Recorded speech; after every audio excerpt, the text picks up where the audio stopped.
And that's kind of where I focused my profession. So the projects you're going to see today are less building-oriented, and they're more city-oriented. And part of the whole thing is that we've been very fortunate that many of our projects have been in various parts of the world. So I plan to show you a number of projects that have a lot to do with cities in the world. I thought, by way of beginning, that I might mention a few things about not architecture, but urban design, and some of the issues, or topical issues that I have to deal with when we go into a city to look at a very large piece of property that would be in addition to the city in some form or another. It's either redevelopment of the city or an add-on to the city. First of all, we're dealing with the interface between architecture, physical form, and public policy. So a lot of our work will end up being translated into zoning or other kinds of legislative instruments that reflects kind of the physicality of the project. But it's not just the physicality, but it also has to do with the economics of the project. And many of the projects have social implications. So there's a lot of different things that get put into this. As a designer then, less a building design and more of a framework, because you're dealing with, in many cases, large pieces of property that have to be divided into subdivision or divisions and pieces. Ultimately, other architects may in fact design buildings within the context of this larger subdivision. The important thing is to be able to come up with a framework that represents a kind of idea, an urban design idea, about the qualitative aspects of the whole. Because left to their own devices, architects might not respond to context. So in a way, we're designing the framework within which others design, which is very important. There's a kind of an idea of the benefit of the collective, that is the society as a whole, when you take that on. So as she mentioned, Cara mentioned, is that it's a bridge between the public and the private, because you oftentimes express the kind of collective will. In a way, we as designers become deferential to others. We have to be accepting of others and their ability to design. Oftentimes, it still comes back to, when we do frameworks, is that try to weed out the worst conditions, and oftentimes the best conditions are always associated with the best designers anyway. Pluralism to us as urban designers I'll read this to you, is creating the circumstances where others can express themselves, not a building it's not a building with a variety of expressions. So it's creating that circumstance, as I mentioned earlier. Space is my object. In other words, I'm dealing with, if you look at my sketchbook, you'll see objects. This is a sketchbook she's referring to, it's just published. But there are a lot of spaces that are designed, and buildings form the context of the space. Spaces where interaction happens. Time and movement of people in space over time is very important to me as a designer. And artist Bill Viola coined a term which I think was very appropriate, and he had at the Getty a few years ago, 2 or 3 years ago, he had a seminar where he sat on a stage with Peter Sellers and they had this conversation. But one of the things that he talks about when he does his canvases, now his canvases are video screens, but he talks about time form, which is really the objects, things that happen over time in a place that become important. History is very important to me, and you find oftentimes in schools and where things are going because of the computer and everybody thinks it's new, and which is great and all that. But you realize we've been on the Earth for I don't know how many tens of millions of years. The Earth is now 4.5 billion years old, and there is a context, and we have to see ourselves in the continuum of time. It's very important. So what we try to do in our urban design group is try to place our project in a sequence of time. So we have to understand, in order to go to the future, we have to understand about the past. It doesn't mean literal interpretation and translation of the past, which is something totally different. At a recent conference, it was actually on Friday, John Gliski said that he never joined the, what is the CMU, what's it called? Congress for New Urbanism, and I haven't either. And basically, largely because of the issues of trying to literally translate, take the past and make it the future. And I don't believe that, but I feel we need to be informed about the past in order to create something new in the future. It's very important. So don't disregard history. We're in a continuum, and we need to find our appropriate place in it.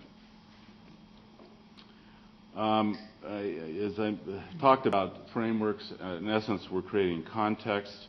Context is very important. Context is very important to us as designers.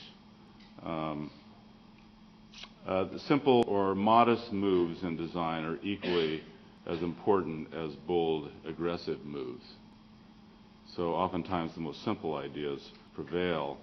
There was an exhibit in New York a few months ago on Robert Moses, and Paul Goldberger wrote an editorial about it in the New York Times, and or it was actually the New Yorker magazine.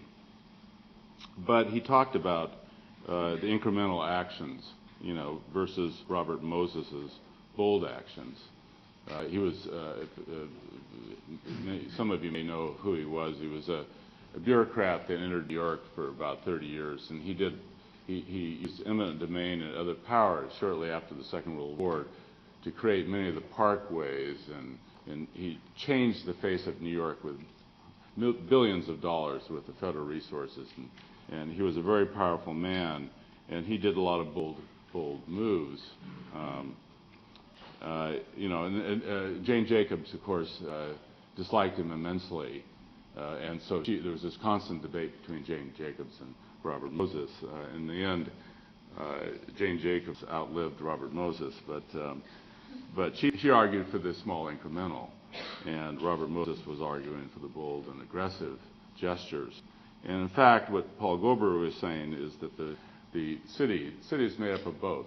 It's both made up of bold moves and small moves, and it's not one or the other that represents the making of cities. Now, having said that, I will say, though, and there was a couple of articles I wrote in the AIA LA, it's the LA Architect AIA. It's now Form magazine. It's a local magazine here. It was last year. And one was titled Bigness. And one of the things about cities, and I've noticed this about cities when having to deal with them, is that large investment groups, I call it formations of capital, which means lots of money comes in to finance a project, and developers want they essentially want to corner a particular market. They'll develop bigger and bigger projects and control it, oftentimes at the expense of the city. So bigness can be a problem. And finally, then, another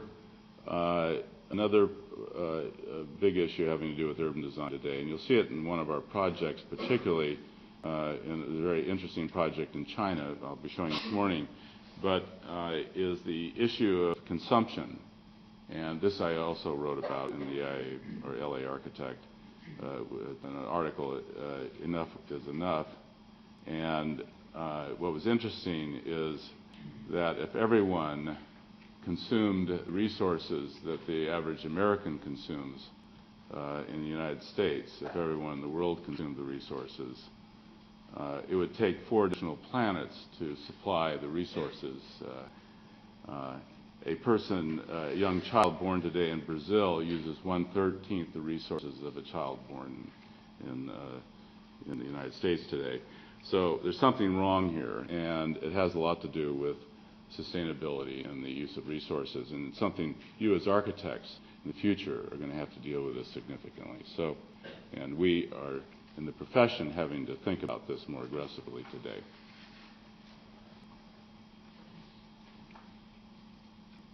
So it went dead.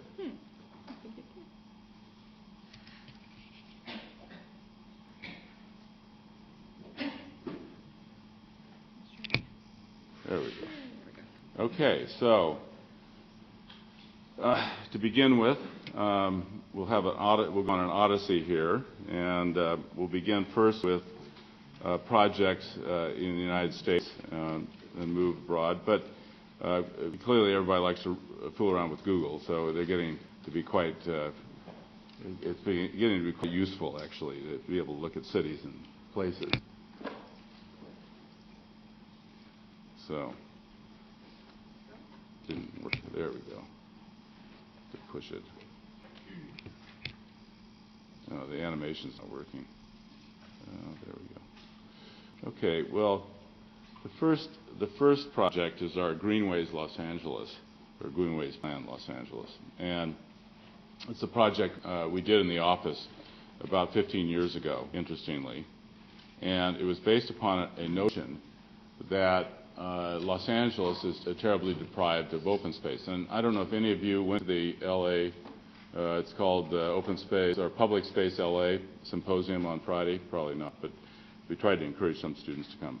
But one of the problems that we're confronted with in Los Angeles today is that about 7 to 8% of our surface area of the city is devoted to public parks, and New York is about 19%, Boston and San Francisco it's about 17%, and Seattle's about 11%.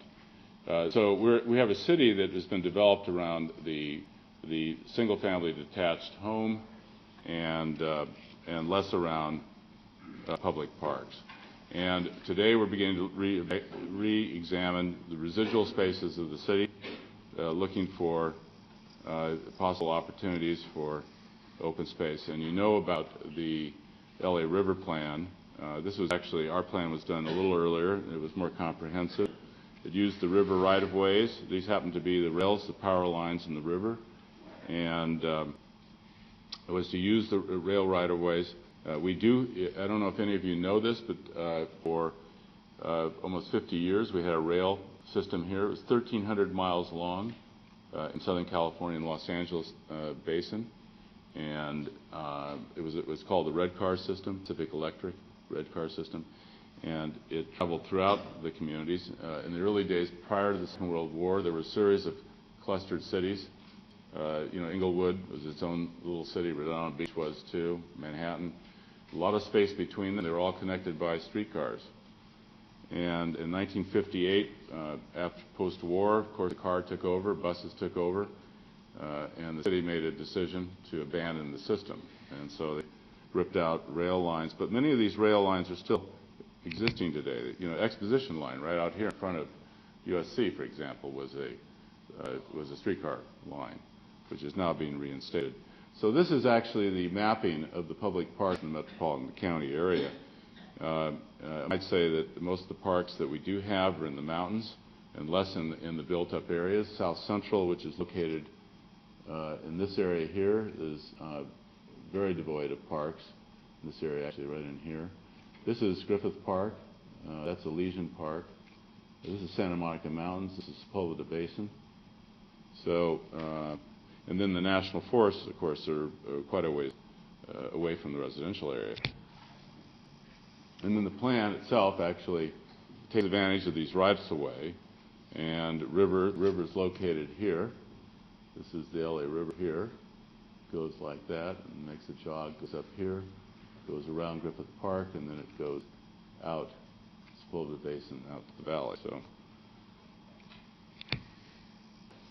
And then as a part of the idea being that if you really want or need to develop open space, use residual spaces, then if you intensify the city, then it's the overlap between the transit and the open space. The metaphor of Los Angeles is the garden. We think of Los Angeles as a garden city in that regard, but they're all private gardens. So the idea is we intensify that people can actually use these new public spaces as an extension of their residential environment.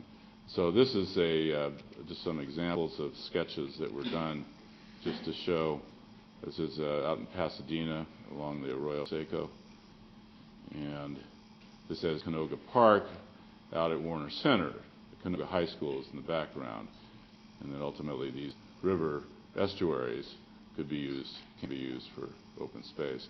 And this is the LA River on your left, and the infamous Santa Monica corridor going by Century City on your right. Of course, the traffic engineers got to this before the open space advocates. So, and about 80% of the right-of-ways in our plan, and this was done 12 years ago actually, have been incorporated in the general plan of the City of Los Angeles during the general plan update that was a few years ago.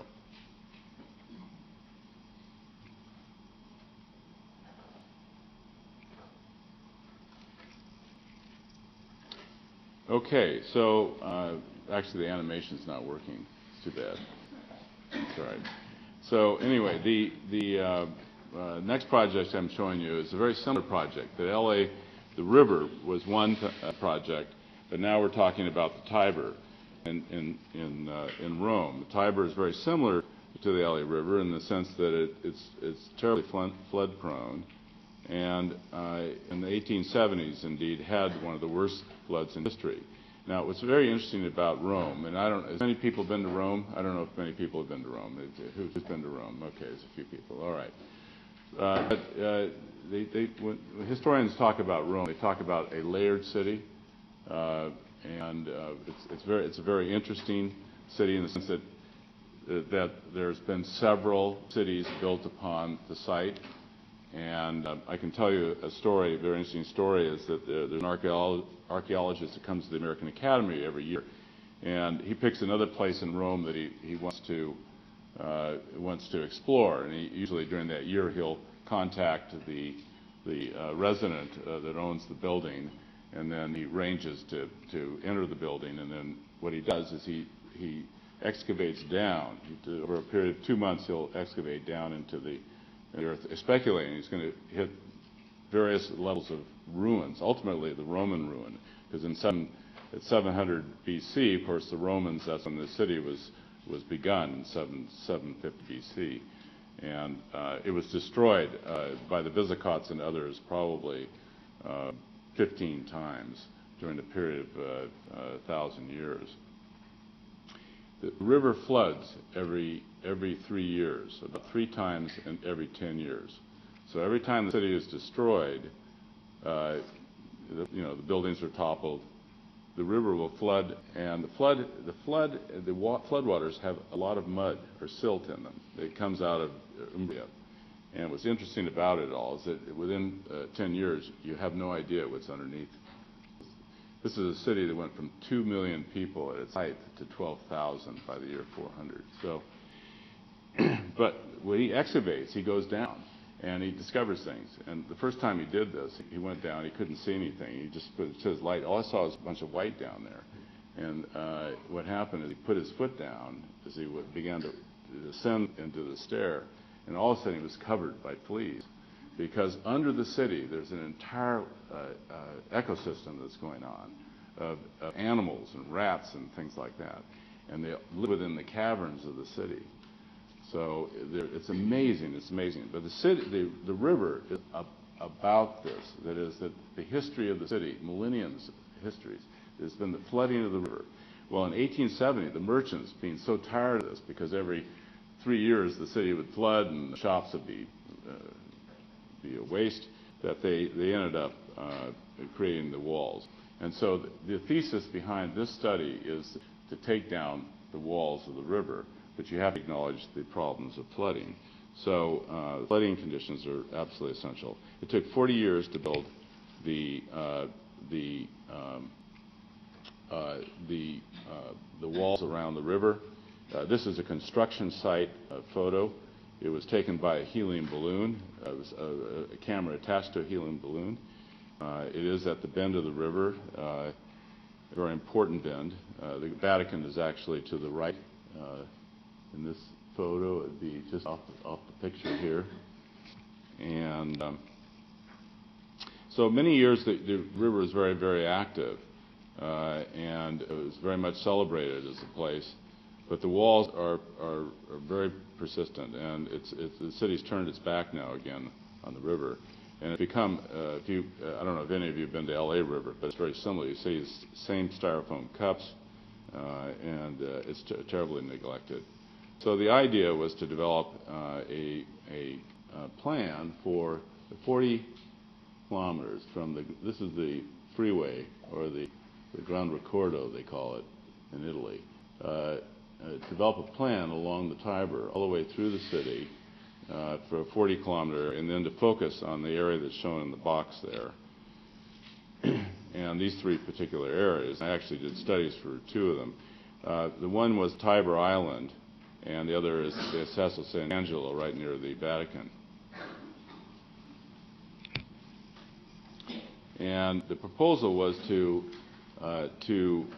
control the waters, but by taking down sections of the river, of the walls, in very important sections, and to put a series of floodgates. So what you have is you have a section that was taken down at the bend of the river at the island, which is the mythological origin of the city, where the two twin brothers washed ashore in the basket, and the she-wolf took them into care, and then at this point to really take down the walls and to reintroduce the city to the river. Ultimately, then to integrate the transportation system. This is a new rail line that's being constructed to actually create an important gate of entry at the river.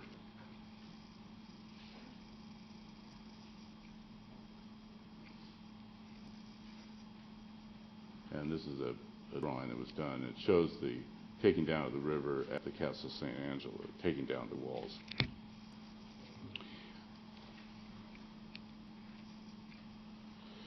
The next project, we're going to move, actually the sequence that actually moves you to here, but it's not an animation right now, but it's a city in China. It's the city of Beijing, and we were brought there about 6 years ago to do a study or do a plan for the Central Business District. We were one of 8 teams that were invited to present, and we actually won the competition. And there were 3 American firms, Skidmore, Owings & Merrill, and NBBJ, and ourselves, plus 2 Europeans, 2 design institutes from China, and an urban design group from Japan. And this happens to be an area which is just out of the immediate center of the city. The immediate center of the city is where the Imperial Palace is located, which is, you've heard of the Forbidden City. It is also Tiananmen Square, which is a very large area where we've seen protests in the past, and there's been a considerable amount of demonstration there.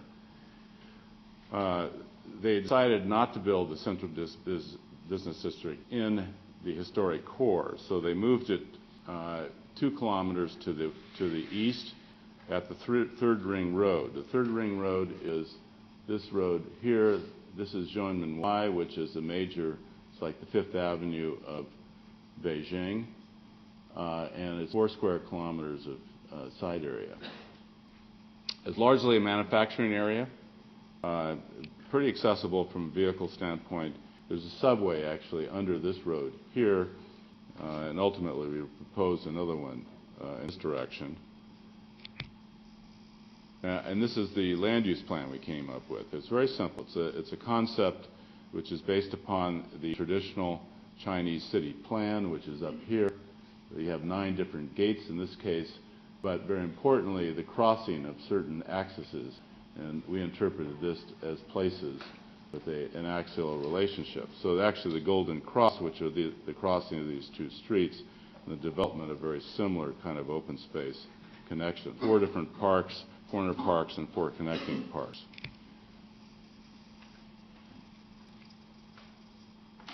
And ultimately the plan, and I don't know if it's going to work. No. Can you want to try it? It just shows the 3-dimensionality. I might say that the densities of the plan is primarily commercial.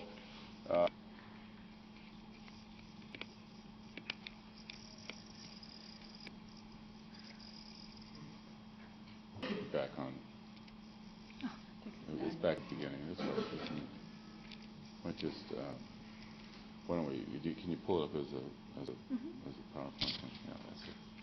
Just move ahead, yeah. Why don't we move down to,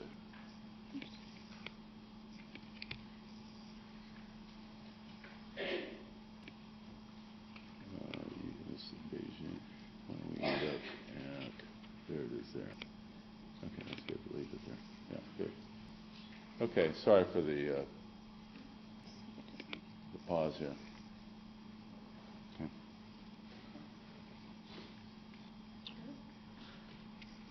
I just went back to the beginning. Let me talk.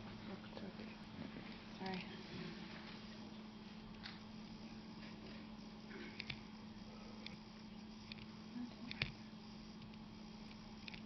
It'll take a while.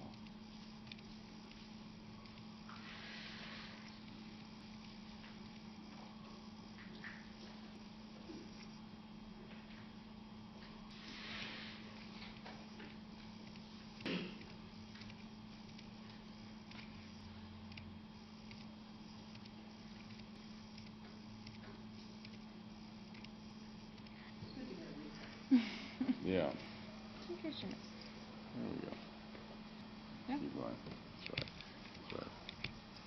Okay, so. Sorry about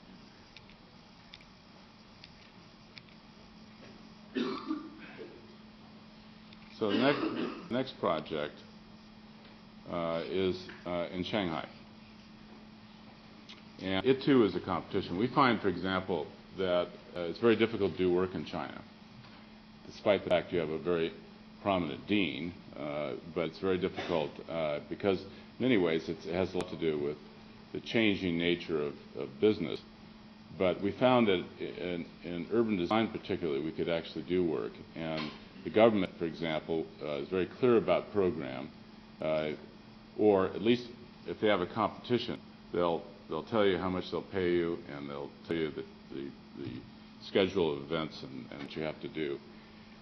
And we've been very successful. We've entered 4 competitions, the CBD, this one, which is the Zhongtown Subtown Center in Shanghai, and a gross corridor project in Guangzhou, and very recently a project in Chengdu. And they were all urban design projects. They went quite well.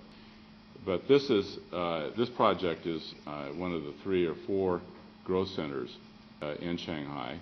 It's about a 2,500 acre area. It's very close to the Bund, and it's a very large open area that has never really urbanized. And the reason is it was a naval air station. So it's similar to the United States, is that we're fading out a lot of our military facilities, and the Chinese are doing the same. So they did a competition. It was 4 firms. We were the only ones from America. But this is the picture of the river with Pudong across the way and the Bund in the foreground. The river extends towards the China Sea, and the site is just off to the left around the second bend. We were invited there, and we accepted the competition.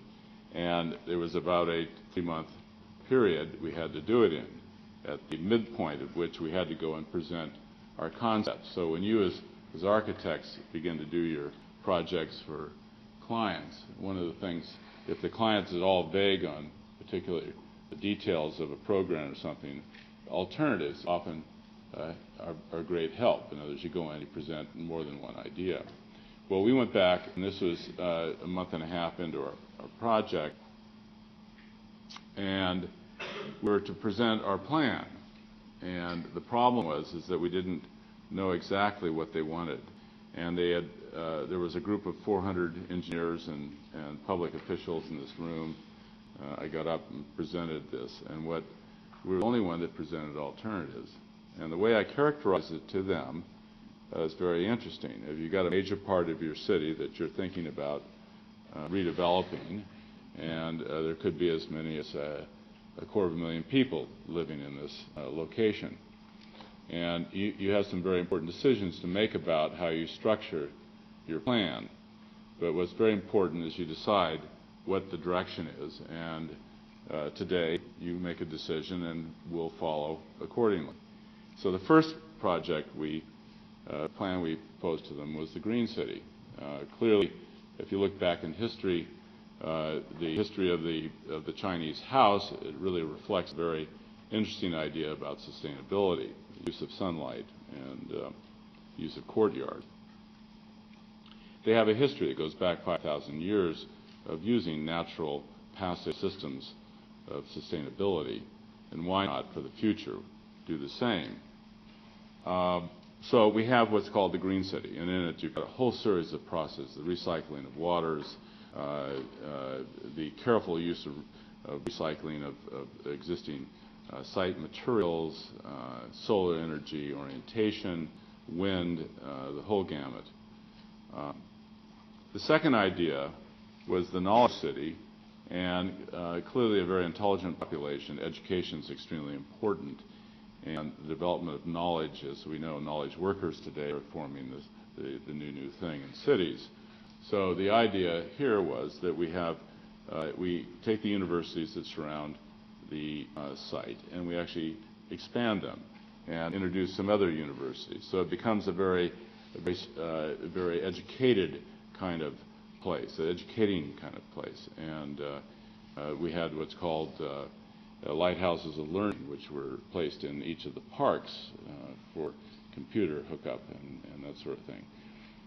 The third idea we called the Good Life City, and in it has many of the amenities that we find in our city here, even in Los Angeles and other places, California particularly. It's an idea about lifestyle, access to the river, a marina, for example, located up here, an urban golf course, and some of the amenities that you find in the cities as well as other places, the American style of living. So we went away and we said, you've got to tell us this. And meanwhile, the other three architects have presented concepts, and they're being engineered and that sort of thing.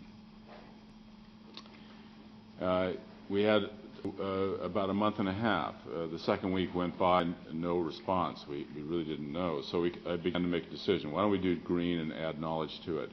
And then let's see how we come out.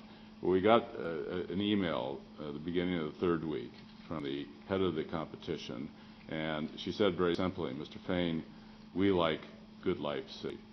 So it was, so here we go with those four worlds. Is that everybody's wants our lifestyle.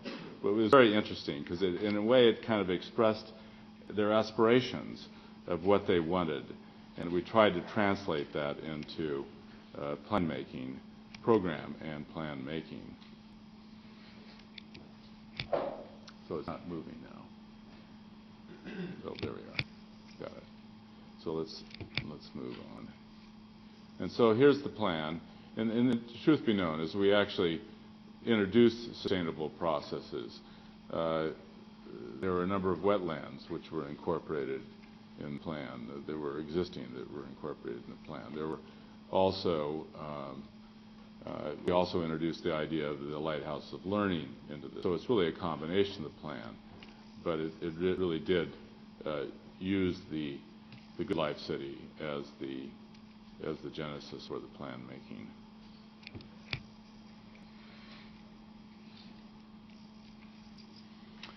Next is the Mission Bay plan. This is mentioned. This is a plan in San Francisco. It's 300 acres expansion of the city.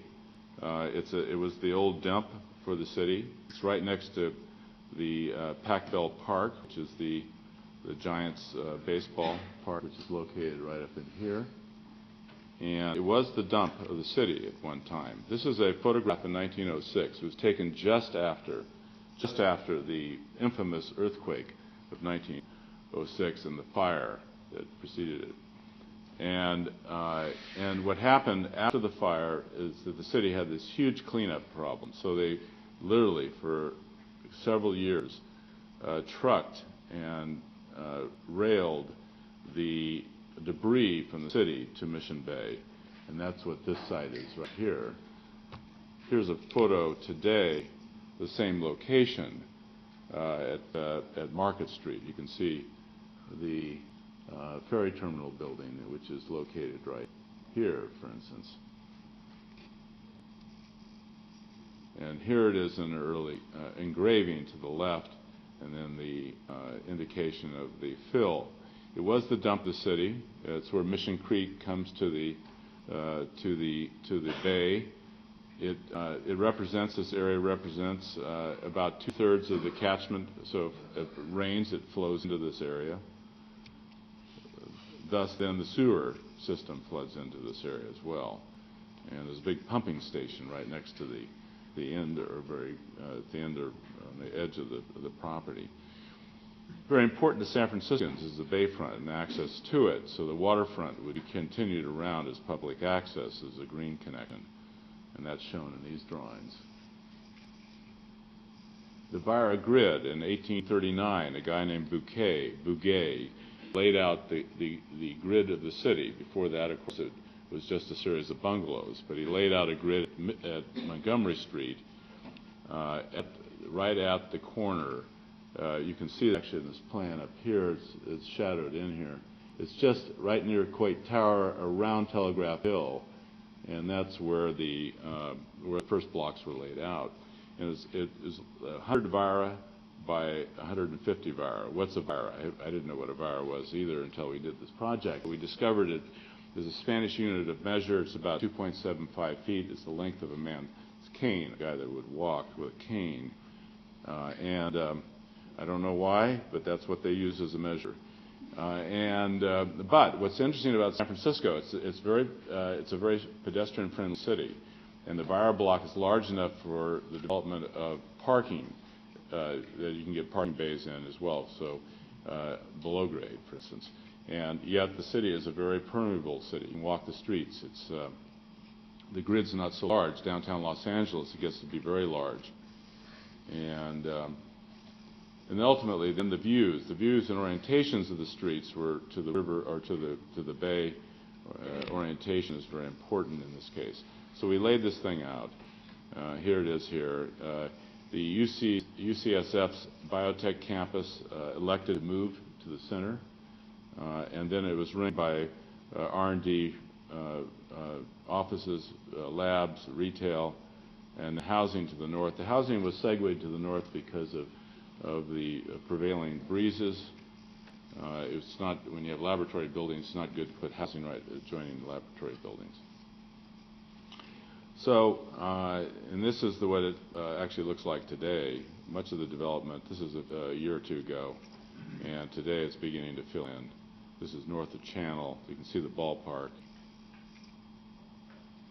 And every parcel is committed today. Now, since we had some experience in dealing with properties around ballparks, another competition, interestingly enough, was with JMI, which is John Moore's Investments, and he is the owner of the Padres, and this is the Padres Park in San Diego, and he wanted to develop 7 acres immediately adjoining the property. We did a plan. Vinoli was a competitor. There were several others, and it was a very high density development of about 1,500 housing units. And we essentially took the grid of the city and ran it through. So San Diego has a very interesting grid. It's smaller than San Diego or San Francisco grid, 200 by 300. We ran it through this very large 7-acre landmass, divided up into smaller parcels. And this goes back to my point about bigness. Even though you have a big development at the street level, it's incrementalized and made smaller. These are the layers. The red are the retail pieces, and the towers at the very top of the screen. Mind you, the top units would have fabulous views of the ball game. And then the streets become very important. San Diego, it's a very pedestrian-friendly city, so it's important to develop this. Continue the development of the pedestrian spaces. Now, the next project is actually a project in Oklahoma, and I'm hoping this animation works. And it's a project that actually evolved into architecture. So it began as a planning project. We've been at this for 14 years. It is for the state of Oklahoma, a public agency, for the 39 Native American tribes of Oklahoma.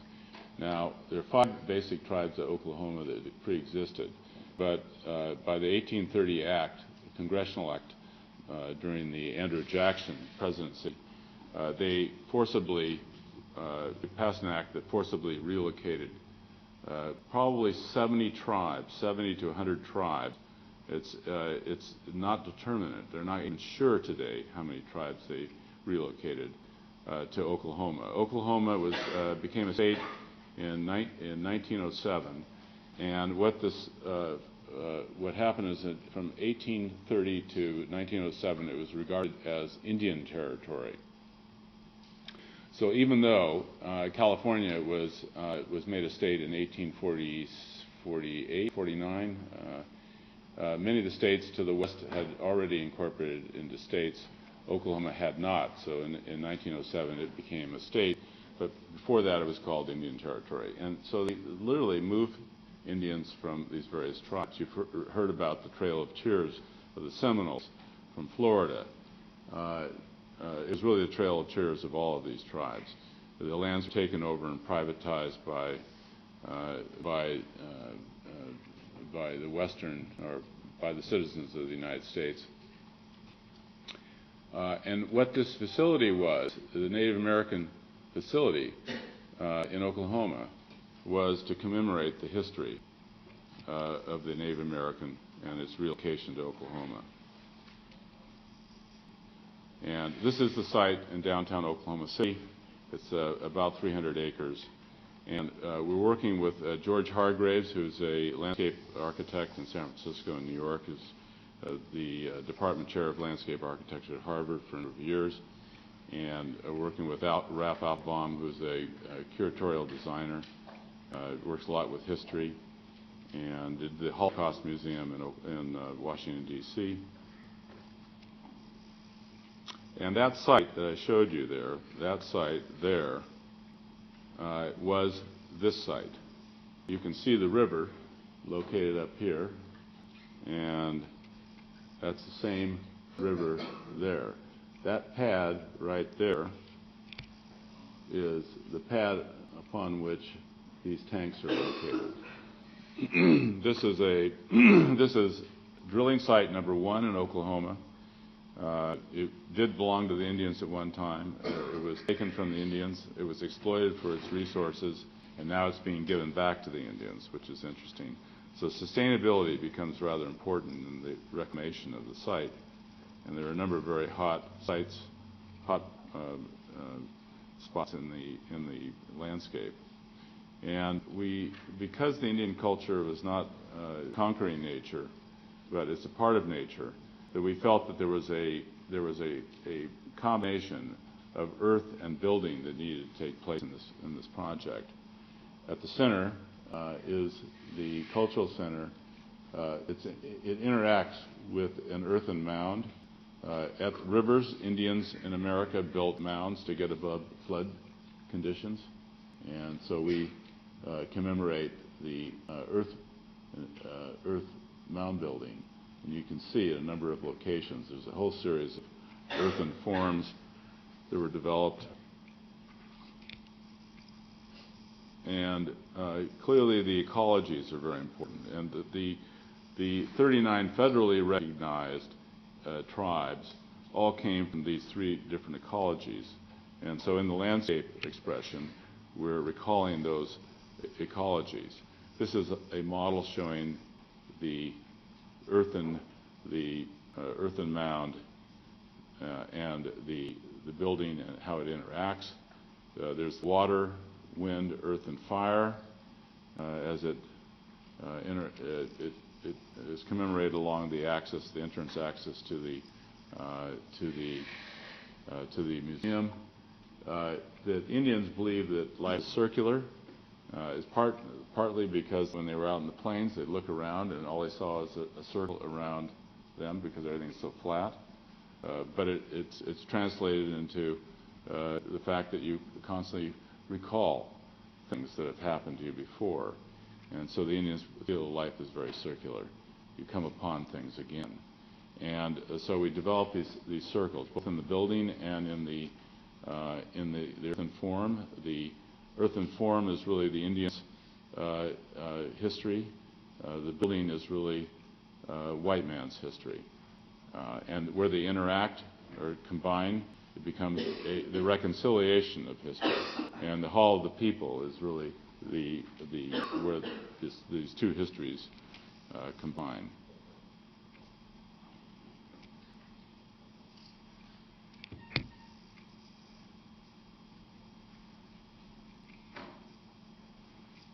There's a promontory walk.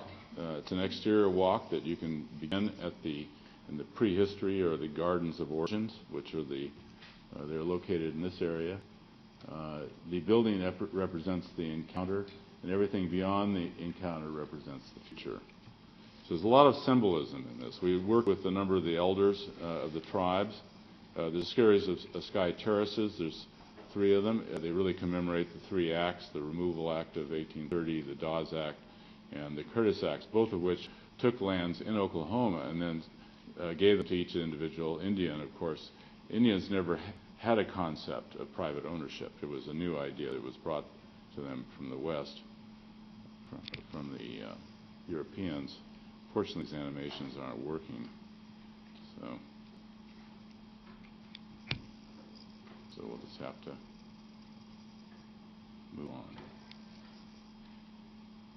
It's a great project. It last year before, it was last year, I think it won an award here at the local AIA, and we're very pleased with it. Okay, the last project is back here in Los Angeles, the project we're involved in right now, and it has a lot to do with where we're located, because Exposition Boulevard is located right here. This happens to be in Culver City, and it's the last station in Phase 1, which will be located here, of the new Expo line.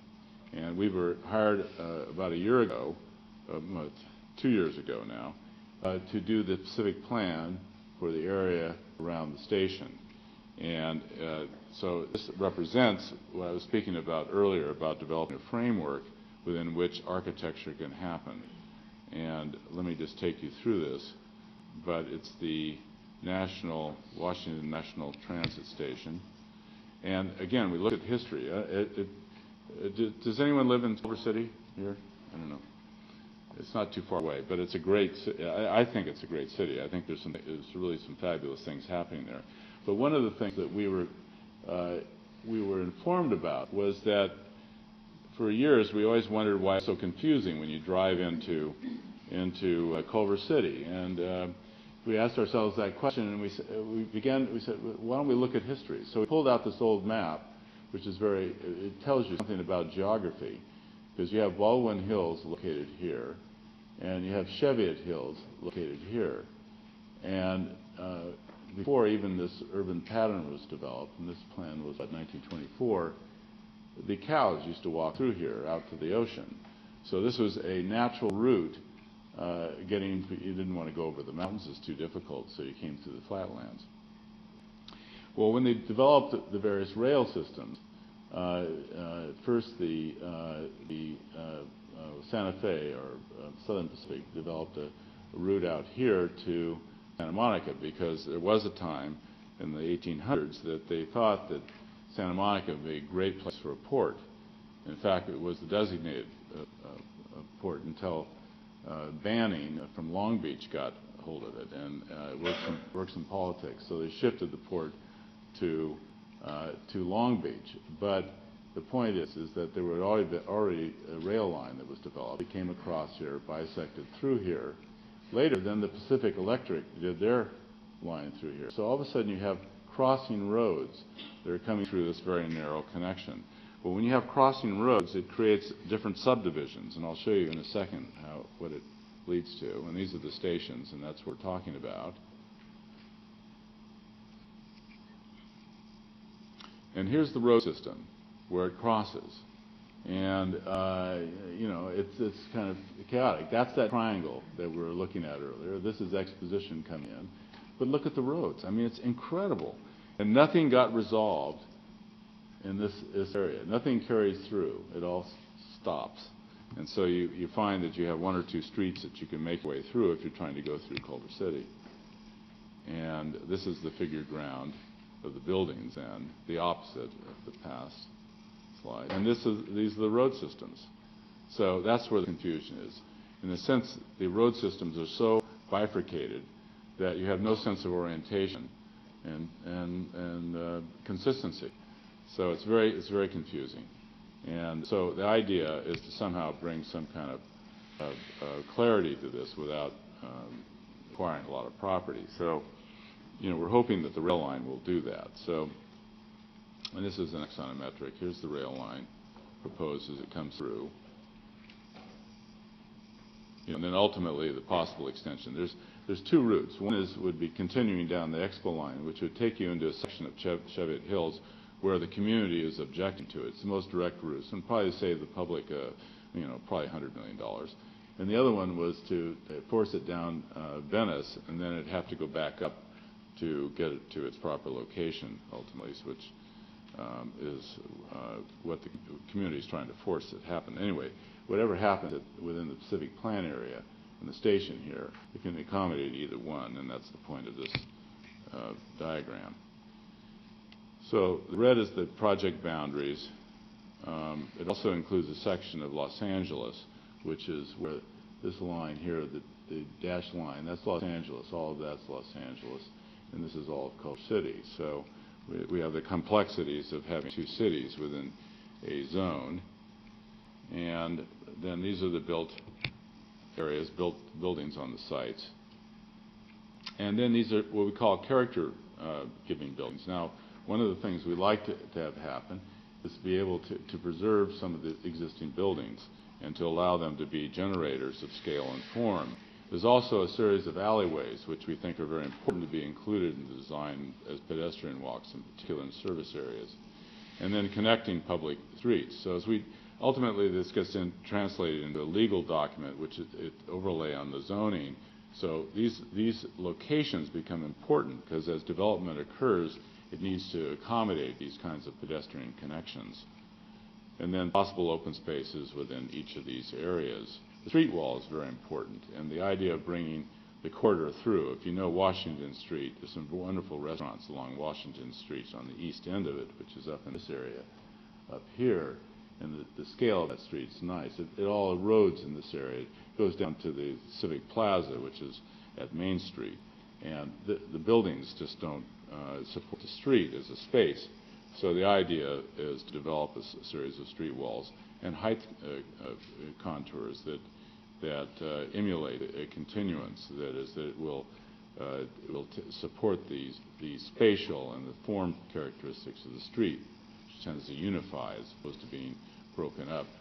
Now, the central project is very important, and so we worked with a group called Urban Partners, Dan Rosenfeld and others, in development of this mixed-use project. So the standards and requirements that would be generated as part of the specific plan, much of which have been shown to you, the idea of the height contours and so on, are represented in the actual development of the massing of this project and then ultimately into its design. And this is a model which exhibits the vertical element. In this case, it's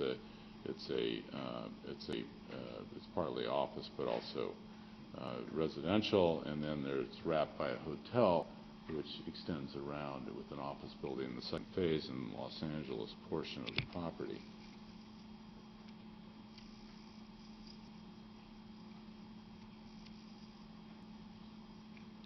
So I think that's the end of it. And what I'd like to do is just open up for questions if you have any.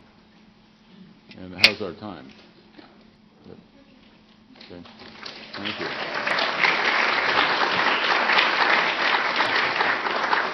Forget about the animation.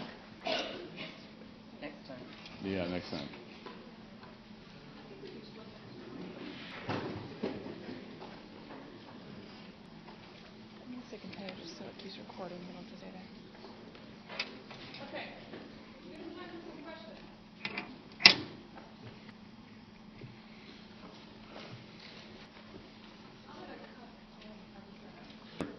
On the last two projects you showed on the LA Expo, were those where you hired to do specific plan with we were hired. The Oklahoma is very different. It's a very different one. The Culver City, we were hired by the city of Culver City, so we were hired specifically to do the Pacific Plan, and we did through a series of workshops and actually to write the Pacific Plan document ultimately. In Oklahoma, it was a project that was first it was a site selection study. And we did a search all over Oklahoma, including Tulsa and Edmond and other places, because this is a statewide project. So the idea was that if you could, you take the program and you go to these various locations and see if you can lay out the program. So we did a series of studies in the beginning, which is a site selection study. And ultimately, then they advertised for the architecture for the project, and then we submitted for that, and we put a team together and won it. So, and then we've designed the buildings since then. So it's the project's under construction. It's about a $110 million project. It's quite expensive. They have about $50 million or $65 million already. So it's going to be a phased construction. It's a very complex. It has a lot of symbolism in them. The materials are. We didn't talk about the materials of the buildings, but they're all selected to reflect a kind of Indian ideology. There's a lot of, there are 10 columns in the Hall of the People, and it commemorates the 10 miles each day that the Indians were forcibly marched. There's 2 walls as you enter. They're enormous walls, and you enter them. You enter the museum through them. And it's called the Walls of the 100,000 People. It commemorates the 100,000 people that were relocated. It's going to be kind of an interesting project, but it's going to take a while. They still have $40 million to raise. So, yes. So looking at like the river project as well. From photos, like the water quality is not really as good. So I mean, apart from like making it more of a pleasant environment, green environment, is there any kind of hardware or support to improve or even like sustain or improve the water quality of the river itself? Well, it's a complex issue because the water quality of the river is affected by nature too, and there's several tributaries that flow into the Tiber River before it comes through Rome, and one of the tributaries has a great deal of silt in it, and so when this particular tributary, the valley that it resides in, has no percolation. So the water, when it rains, it forms, it runs, it carries silt with it. So nature provides all that mud in the river. If you look at the river, you'll see it. It's gray. It has a kind of a brown-gray quality to it. So that's one problem. And I don't think that in terms of improving the quality of the water, I think that the silt has been there since the beginning of time, and I don't think we have a choice in dealing with that. The other has to do with man-made considerations, and you saw that one photo with all the debris and cups and all types of other things, plastic bottles and that sort of thing. And that sort of thing, I think, has to be. This is not the only river in the world that has to deal with that issue. Los Angeles is terrible at this, of course, and I don't know if you've ever been down to either Ballona Creek or the Los Angeles River at the base of it, but they have these enormous nets that go across the waterways, and they're trying to catch some of the debris. So I think that the quality of the water, from the standpoint of man-made objects, it has to be improved. But that is a large question, and it's something where it would take many years of trying to figure out where the sources are. But essentially, during rain times, that the various points of entry into the river, that's where we need to catch some of this debris, because it ultimately gets put into our oceans and seas. So I don't know if that answers your question, but there's 2 issues here. One has to do with nature, the other one has to do with man-made things. Yes? Yeah, on the topic of the Los Angeles River, just being in Southern California, I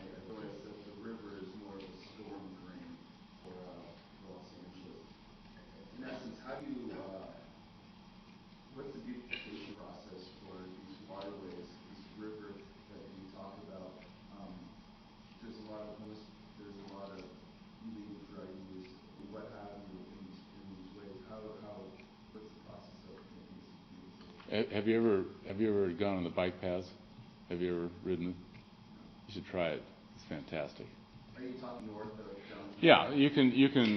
There's a couple of paths if you're interested. One is just north of Griffith Park, and there's about a 3.5 mile section. It takes you down, and if you want to continue, you have to go down into the river, and then you bike along the basin of the river.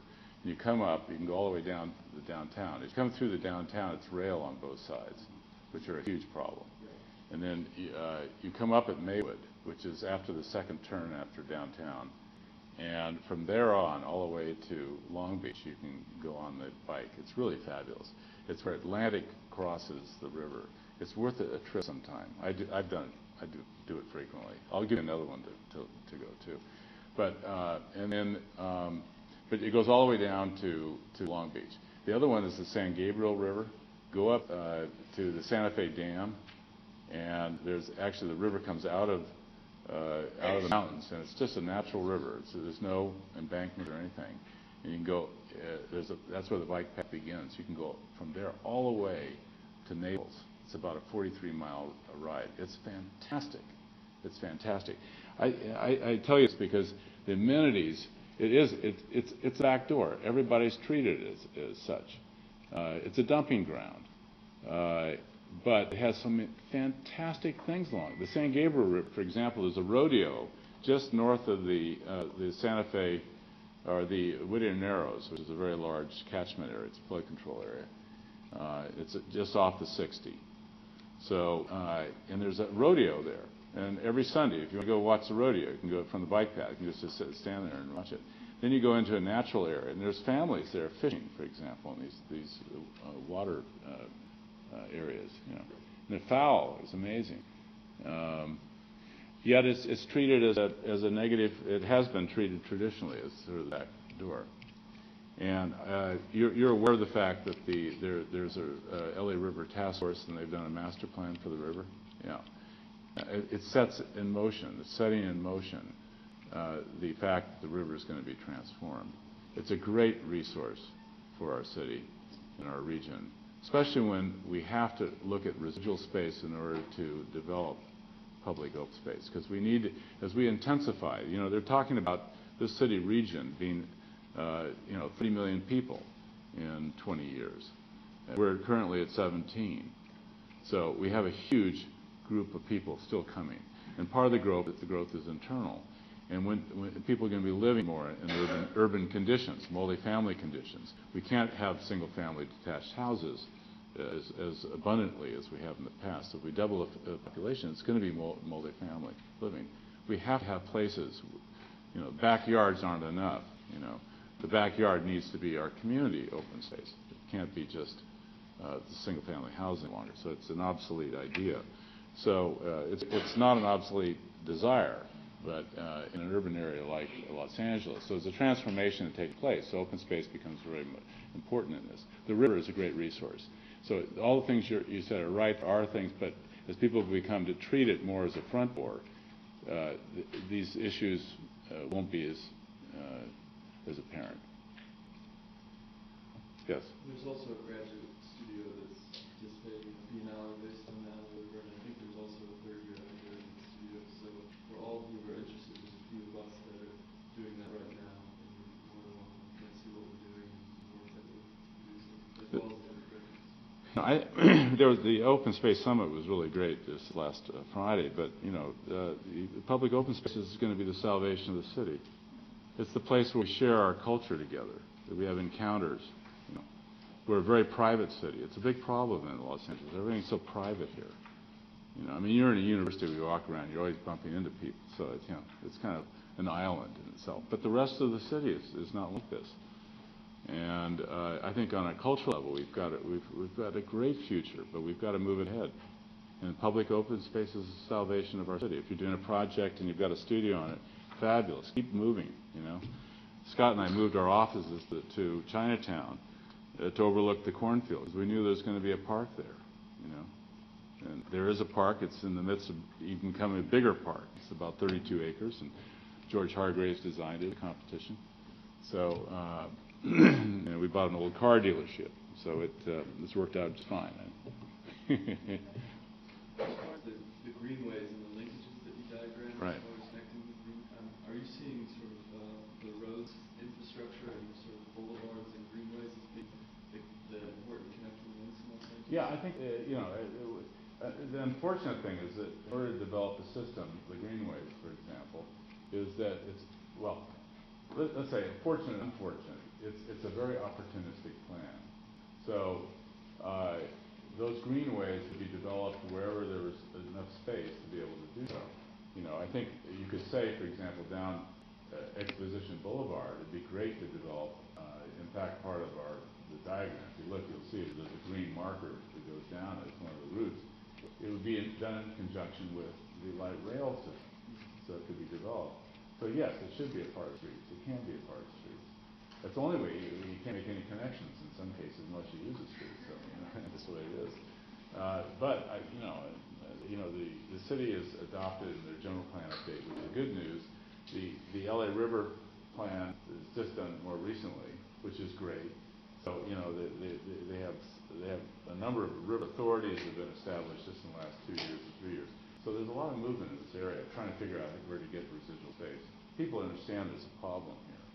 I mean, New York, for example, has 19.7% of the surface area of the city is devoted to public parks. That's New York. Well, of course, you've got Prospect Park, you've got Central Park, you've got all these places. But those are 19th century that's 19th century infrastructure. I mean, we're a 21st century or 20th century city, in search of a 19th century infrastructure. I don't know what it is, but we were developed around, where everybody cared. All they wanted to do is develop, family formation. They needed single-family houses. This is the place for it. It had the climate and everything else. It's fabulous. That was the metaphor. The metaphor is shifting now. We still the garden. The idea of the garden is very much a part of what we are as Los Angeles. So we've got to carry on that idea. But it has to do with multifamily conditions, and at the same time, we can help improve the culture of the city. I mean, Chicago, for example, this Millennium Park. Anybody know about this? Frank Gehry did it's fantastic. We had a speaker on it. And what happened was that this is a little corner of Grant Park, which is this huge park, right on the river or in the lake in Chicago. And it was a rail yard, and they discovered that the rail company really didn't own the land. But really, the city owned the land. For some reason, the rail was there. No one explained how the rail got there, but that may be Chicago politics. I don't know. But they got rid of the rail, and so they built this fabulous park, which has this bandshell in it, which is Frank Gehry's design, of course, and also the bridge. And then there's the park construction, a few other things, and a number of art things. But they programmed 100 events, maybe 50 events for the year. They have applications for over 300 or 400 events every year in this park. So now they're worried about overusage, which is great. But what was interesting about it is it really brought people together in ways that even in Chicago, which has a great civic infrastructure, it brought them together in ways that's actually improving their own culture today. But it took those public spaces where we all get together in, here in Los Angeles, we actually designed and laid out a plaza in front of City Hall. And we tried to convince actually the Cardinal to put St. Vivian, the old one's just right there on Main Street. He just expanded to the north and put it on the plaza. Of course, he had his own edifice he had to deal with. So he built it on top of the hill, Barker Hill. But still, Tom Main developed his Caltrans building there. Okay, City Hall's there, and the newspaper. So in many ways, that was the plaza that could have been, or would have been similar to the way the city began. If you go to Alvera, the newspaper's on it, the City Hall was on it, the government offices were on it, and that's it, the cathedral. And it was emulating the kind of origin of the city. And one of our politicians thought it would be great to put the police headquarters there. So guess what? Today, the irony is that in the Civic Plaza would have been where you could gather 500,000 people, which we have these demonstrations every once in a while. Last year, I think we had one gathering of 500,000. It came to City Hall because that's where you want to go to City Hall for these kinds of things, right? And so they were jammed through the streets and everything. But if they had the Civic Plaza, they could have been on it. But anyway, in our wisdom, we put the police headquarters there. which is very ironic. I think it's fantastic. All right. Thank you very Thank much. you.